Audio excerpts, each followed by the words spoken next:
You're watching Cable 2.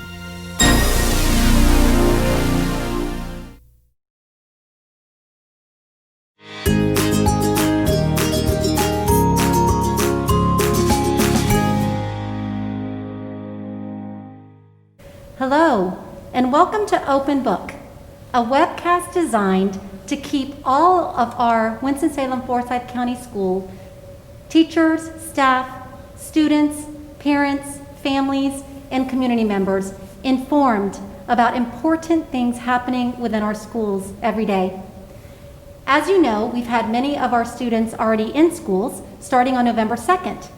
We have our EC students, our pre-K students, we have kindergarten, first grade students that have been in our buildings again since November 2nd. Starting in January, on January 11th, we plan to bring more student groups back to our school. And so by the end of January, our goal will be to have all students in school.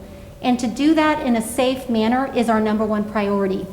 And so today on our podcast to talk to you, I'm going to be talking with Lauren Richards. She's our Chief Operations Officer. And Lauren has been instrumental in the design of what we call our reopening guidebook. And this guidebook is filled with important information from what our facilities look like to classroom setups to how we're keeping our facilities clean. It's filled with important information that describes how we are keeping safety as our top priority as students return into our buildings.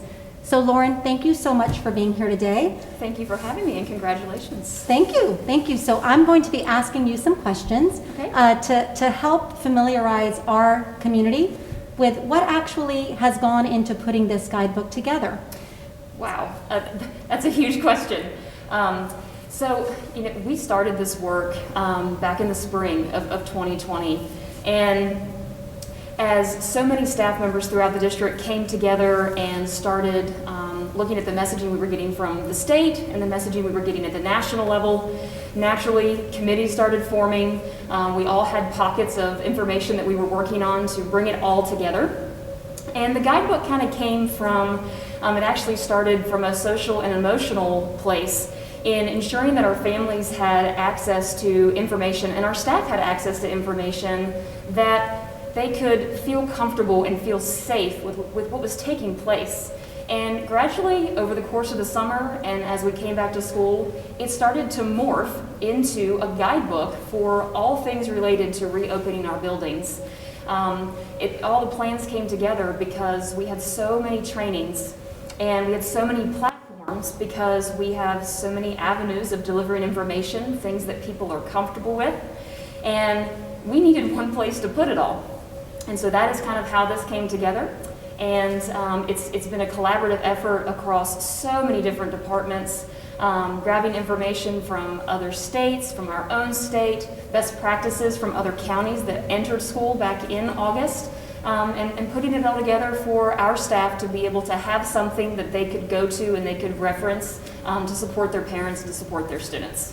Wow. So, and I have been living proof that so much work has gone into getting our facilities ready, getting our staffs ready, and I mean, people have done such great work. And since November 2nd, since we've been back in school, I've been in schools, many of our senior staff have been in schools, you've been in schools. Absolutely. Can you talk about, as you've actually seen these plans being implemented, what are some of the things that you've been noticing? Well, all of our buildings are very different. And one of the things I love about our plan is that we've provided a lot of district oversight in standards and requirements based on the state guidance, but we've given our building leaders an opportunity to create the environment based on their student population. They know them better than I could ever imagine. And so they've had that opportunity to take all of that district guidance and put it into a light that works for them and make their own space. It starts as soon as the parents enter the property, honestly, outside. We're screening students as they arrive into the buildings, and so that looks drastically different. We're trying to do that in a very organized fashion, but also trying to make it a little fun for that morning routine. Making adjustments to meal services is also something that has taken place. And we're adapting that in every school building so that it's right there as students enter the schools so that they're not going down to a cafeteria and congregating. We have these really great floor markers that are all throughout the buildings, every 6 feet just about, to help give a visual, especially to our younger students, to really mind the 6-foot distancing so that they can conduct themselves throughout the building in a safe manner, and so much more. And I've witnessed that. I've witnessed students standing on those markers. I've witnessed classrooms with desks more spread apart and teachers really working hard to maintain social distancing in their classrooms. I have seen all levels of the building, from the principal to support staff in the front office to custodians, taking the actions that are described in this book very seriously. Absolutely. So I've also, along the way, I've heard people think that there potentially are inconsistencies from school to school, but I believe as they read the manual, I think some of the clarity that people have been wanting to see in one place, they will be able to see. But I think they still may see variance as far as some of the implementation in schools based on design of the building or other things like such as that. But Absolutely. Can you describe like a specific example of something that as someone's reading the book, they will see, okay, that's something consistent you would see across every school, but maybe how a school might have done something a little bit different with one of the expectations? Sure. So, one of the things that you would see in pretty much every single building is you're going to see that screening process. Those questions are going to be the same at every location. The equipment's going to be the same. That process is going to be relatively the same. And it's going to be the first thing that you see. One of the other things that you'll see throughout every single building will be branded hand sanitizer stations, all throughout the hallways, the cafeteria, the gymnasium, all those different places. And so those would be very consistent items. An area where you may see a school do something different would be they have some control over their traffic patterns. That's going to look different based on how corridors intersect, how traffic mingles, depending on how a principal has established their student cohorts, and how students may move from classroom to classroom or stay more isolated in a classroom during the day. That's going to look a little different. Even lunch period could look a little different. A lot of people think that cafeterias are off limits. And that's actually not the case. Students could use the cafeteria. There are a number of districts that are planning to, and we do have a few of our high schools that are planning to. But there does need to be a decent amount of adult oversight in keeping distancing, sanitizing those tables. But that might be a better model for a school rather than maybe having kindergartners walking all the way to a classroom with a tray. So they have some of that flexibility, and that might look a little different. Absolutely. So thank you for describing that example of where we do have very specific guidance across all schools, but where a school might need to customize something based on their own context, based on the needs of their students. Sure. So thank you for that example. So as I looked at the guidebook, I thought to myself, because again, this is many months of work that is now able to be found in one place, and I think it's going to be extremely beneficial for our families. And I know with a holiday coming up, people can take time to read the guidebook over the holiday. And so how would you, it's a pretty lengthy book and it's pretty detailed. How would you recommend someone tackling the information so that they understand it enough so as, for example, parents whose students have not been in school yet and are coming back, how they can actually better understand what to expect as they're reading the guidebook? So I know that was kind of a lengthy question. How would you recommend folks tackling this book? I would recommend taking it in strides. It is definitely lengthy, and it's going to continue to evolve. I think we're all learning, and we know that on a weekly, daily even basis that things continue to change, and we're going to continue to change and evolve as we learn how to do this better. And so I would say take it in strides. And so if there's an area that is very concerning or important to you, I'd start there. Go ahead and dive into that section, take a look at the information.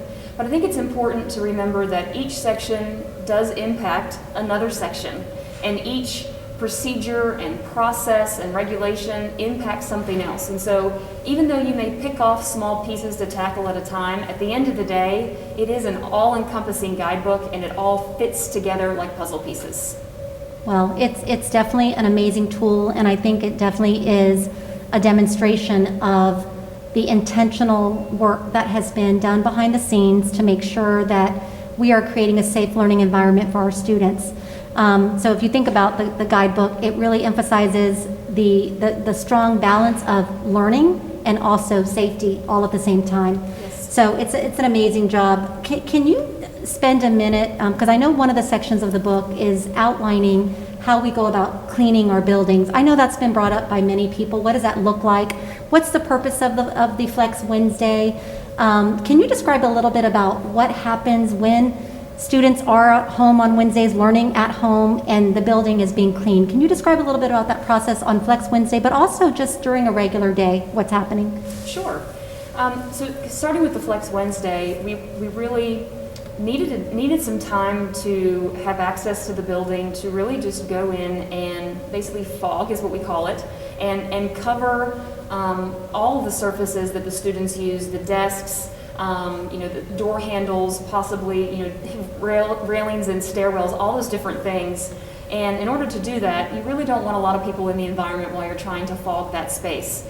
But to ask a custodial staff member or any individual to hand wipe every single desk throughout, thousands of square feet would be very, very daunting. And so we did a lot of research, and we elected to go with the electrostatic sprayers for the good quality and the ability that they have in fighting COVID, along with other viruses.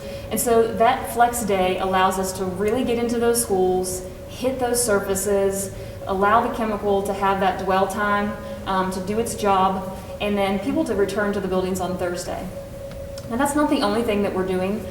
It takes a constant supervision of surfaces, and it's really interesting to see how just individually our mindsets are changing and how we're more observant to all the things that we come in contact with every day, that we touch, that we pass by. It's been eye-opening, and so really challenging and encouraging our teachers, our classified staff, our custodial staff to really pay attention to those things. And a lot of those things are what we're calling those high-touch surfaces. And so that's really the focus during the school day, is hitting the high-touch surfaces that multiple people are touching. If the student's in a classroom during the day and they have their individual desk and no one else is using that desk, that may not be what we would call a high-touch surface for that period because it's only that child, right? But we do still need to make sure that we do clean it because another child could use it tomorrow or the next day if we have cohorts. And so it's really changing that mindset. But the high-touch surfaces and then that fogging effort has really been what we have been focusing on to keep the environment safe. Absolutely, thank you. Thank you for that. I know that our custodians are working very hard. I've been visiting some schools and many schools, and I've said many times, these floors look like you could eat off them. I mean, that is how serious our custodians and other staff are taking the cleanliness of our buildings for our students. Mm-hmm. I know another question parents probably are wondering if their child lives within the residential zone and they're going to be receiving transportation. Can you tell a little bit about what they should expect when it comes to if they are someone that does ride the bus to school, what they can expect with transportation? Sure. So we elected to go with an attestation form for our families because we really felt like there were a lot of logistical pieces to screening on the school buses. And this was a hot topic at the state level amongst a number of transportation directors. And that attestation form, we are really asking our parents to be a part of this, right? We need them to be a part of this effort. And even if you're not a bus driver, to kind of do a screening of your own of students in the morning to ensure that you're keeping your child safe and then all the other children and the staff at school safe, because we want school to be a safe environment. And so that attestation form, we ask the parents to do that process at home. We're keeping distancing on the bus. A standard bus is a 72 passenger bus, some are 66. But currently, they are only being able to transport 23 to 24 students. And so that's a significant drop, and that allows us to keep that distancing. As the kids board the bus, they'll see some really cute little logos on the seats that say sit here to give them like a visual identifier of where to sit that they can distance safely. We've provided ample PPE for our bus drivers. You apparently have a much better mask on than I do because mine keeps sliding down. Target. I hate that I keep doing that. That's like the new norm though, right? It's all the different things with virtual learning too. Can you hear me? Is my screen on? Yes. Sorry, I digress. It's okay. Those are all the things that they're going to see as they board those buses. And then, even though we are doing the residential transporting only to kind of keep those cohorts and those students together, our bus drivers may run a second run. They've all been equipped with cleaners so that they can disinfect those seats. And then we actually tackle our buses on that Flex Wednesday as well. So it's not just the schools that are getting fogged, it's all of those buses getting fogged also. Wow. So I think it's just a tremendous amount of work has gone into making sure that our schools are safe for the return of our students. So parents, families, teachers, staff, everyone, I strongly encourage you after December 18th, the guidebook will be published on our district webpage. It's going to be a living document, so as we learn more from the CDC and other organizations, we will continue to update our information, but it is a living document, so I hope you will take time to read through our guidebook so that you know what's happening. And next, I will be discussing with our Chief Human Resource Officer and our Director of Nursing specifics related to contact tracing, which is another section of the guidebook. Welcome back. Now joining me is Jevelyn Bonner-Reed, our Chief Human Resource Officer, and Jennifer Corso, our Director of Nursing. And in this part of the segment, we're going to be talking about contact tracing. Our district has gone through great lengths to ensure that we are helping our staff deal with exposures, with positive cases, and with really knowing what to do to be safe and to keep everyone in our school building safe. And so I'm going to be asking Jevelyn and Jennifer some questions to help us all better understand the contact tracing process in Winston-Salem Forsyth County Schools. So my first question is going to be, can you briefly explain our contact tracing procedures? Yes, thank you, Ms. McManus. As far as our contact tracing within Winston-Salem Forsyth County Schools, the focus is on our staff and our students. When they report to their supervisor, their principal, that they are a confirmed case, that they're having symptoms themselves, if they have been exposed or a close contact, they report that. And then that is submitted to our contact tracing team, who move forward with the contact tracing process to identify any possible exposures at school. And then we obviously would move forward to provide quarantine guidance, but we do recommend that our close contacts follow the directive of the Public Health Department, because they are the ones that do truly give the isolation guidance to confirm cases and quarantine measures to close contacts. But the whole focus for our contact tracing is to reduce spread in our community and most definitely within our schools. Thank you so much for that description. I know there are so many components included and so much work has been done to get to the place we are today with our contact tracing procedures. Can you talk a little bit, Jevelyn, about who makes up our contact tracing team? Because this obviously is not a one-person job. Absolutely. Since we've been doing this for a while, there's several people within HR that have been supporting the contact tracing.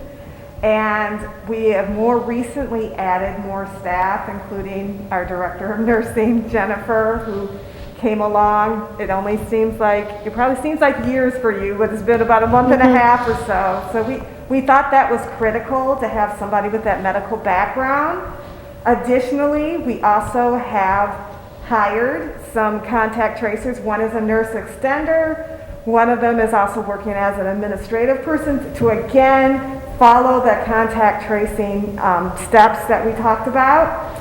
We also added a data person to help us with the data dashboard so that reporting could take place every weekday, and also to give us kind of advice or anything, trends that we see over time.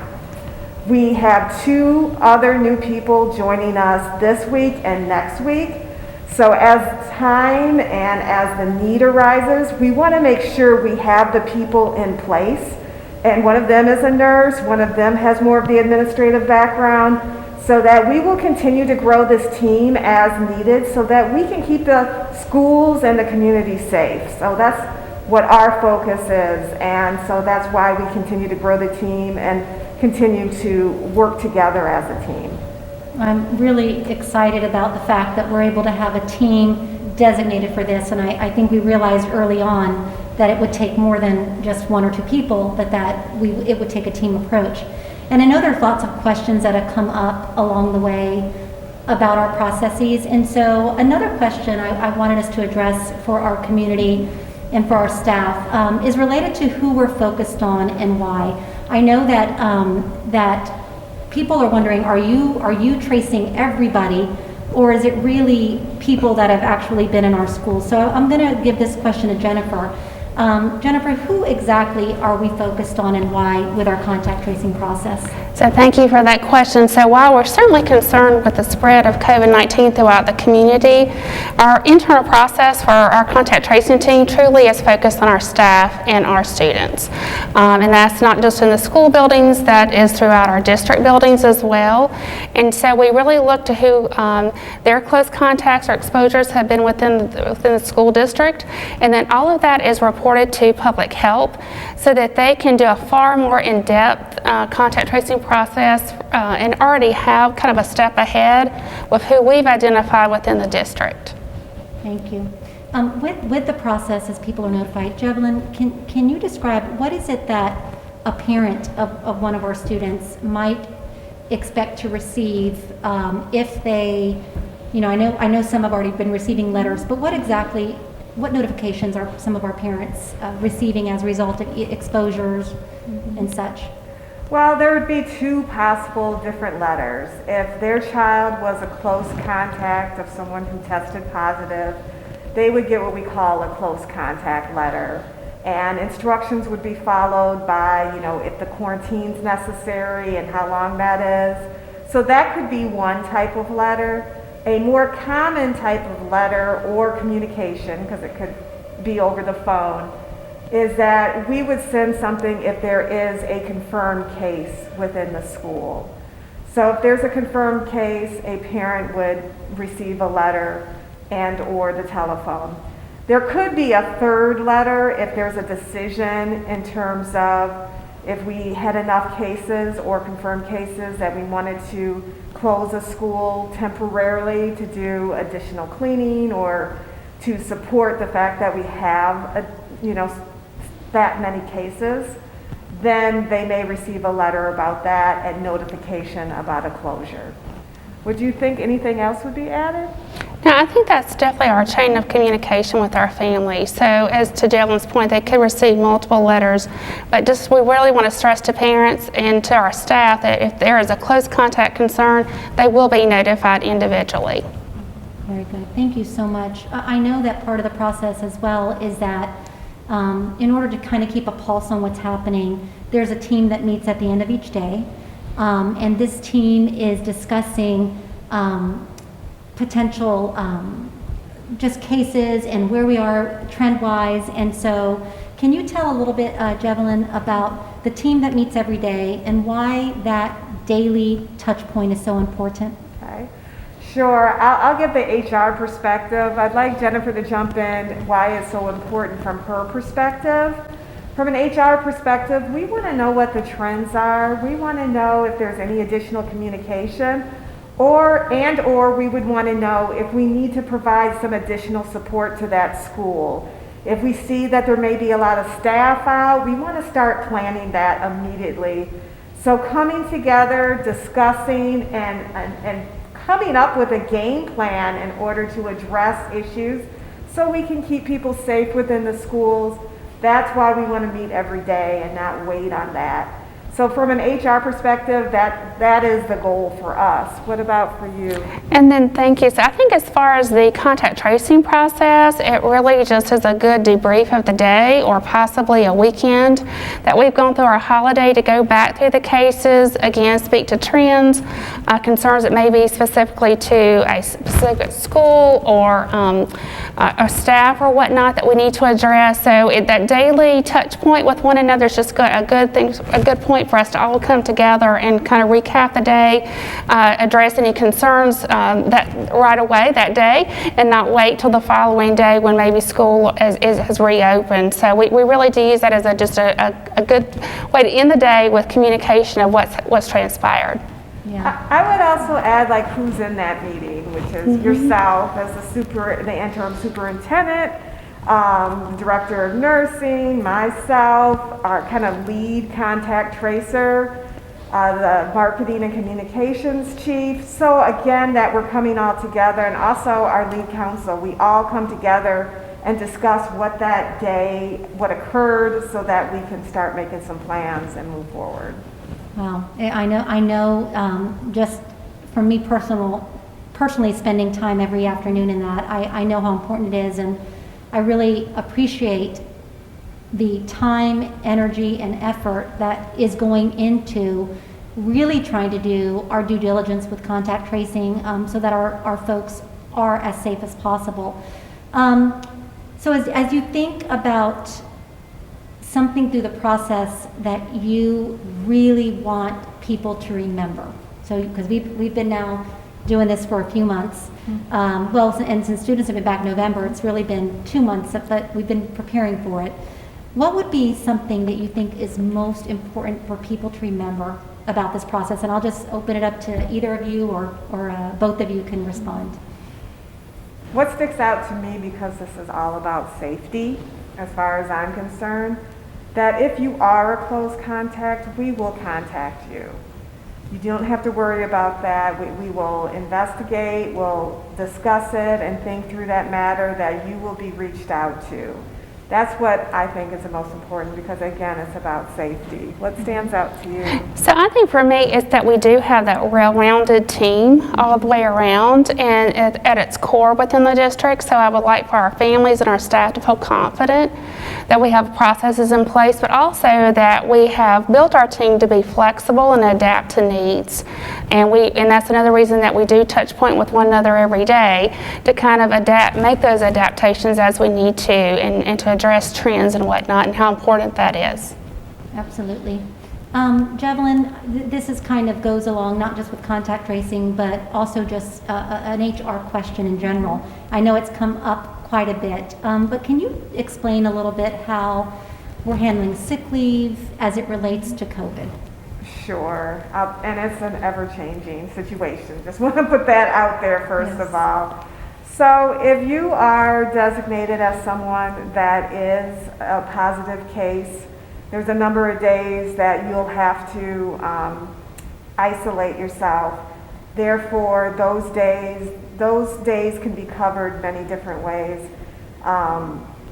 If it's a certain number of days, we can cover it through, I'm sorry, was not prepared for this question. It's okay. You know what? And just keep on. You know what?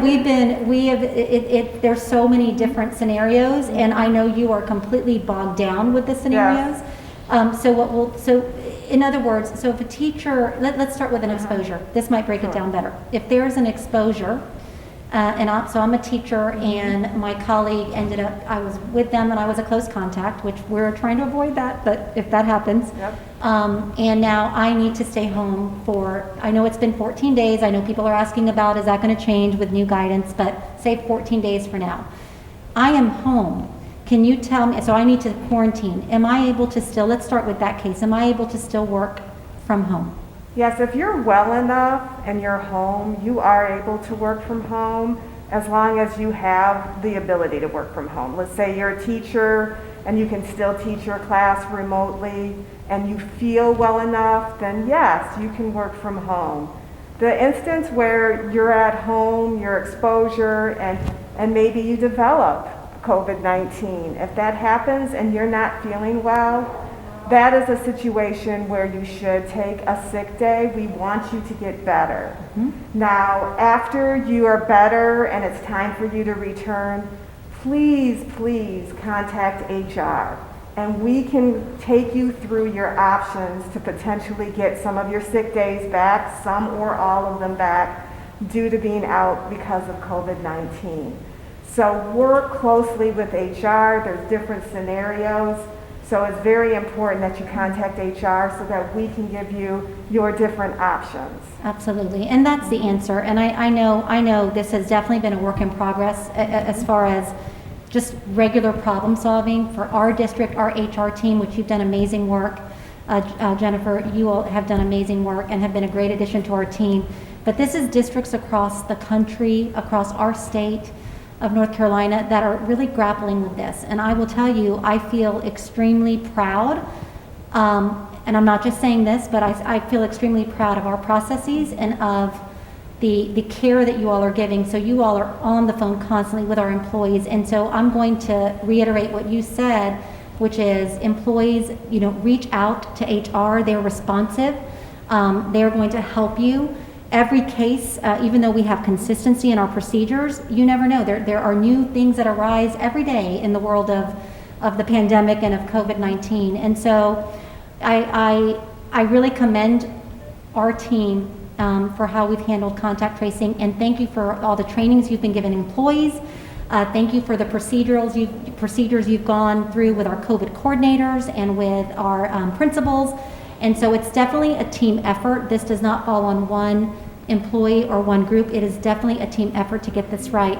And so thank you everyone again for joining us. The contact tracing, it is a section of our reopening manual, so I hope that everyone will read that and will continue to stay informed by checking our website regularly and again, just by staying informed so we can actually solve all of these issues together.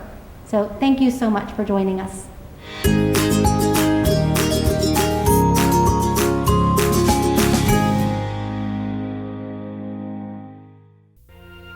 Thank you for joining us on your school channel, Cable 2.